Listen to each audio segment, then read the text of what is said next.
Thanks for checking out Scotty's Hobbies. Today we're going to be replacing the cabin air filter on this here 2020 Hyundai Accent. The cabin air filter is the filter that filters the air going into the cabin from outside, or when you're recirculating the air, it'll clean that air to inside the cabin. Most of them are hidden behind the glove box, just like this one. Push the ears in on both sides of your glove box and it should fall right down. Make sure you control it so it doesn't break off or bust any tabs on it. Here's the door or access door to the cabin air filter. You're going to squeeze both ears, or the ears on both sides of the door. It'll fall right off just like that one did. When you remove the cabin air filter, make sure you take note of this arrow right here. This is which way the air flows through the filter when you reinstall it. You can get upgraded or different air filters that will be carbon filters. They'll get more of the pollen or dander out of the air, and also you can get ones with scents already in them.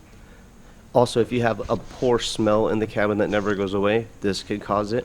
Or if your heater or air conditioner doesn't blow like it used to, this could be the problem as well, because it could cause a restriction. If it is doing that, it could also cause the blower motors to go bad, because it's a lot harder to push the air when it has a bad filter. You can see this process takes less than 5 minutes. Make sure you look in the description below to purchase a cabin air filter if you need one.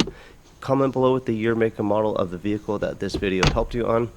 Thanks for watching. Get to doing yours. I'll see you on the next hopefully helpful video.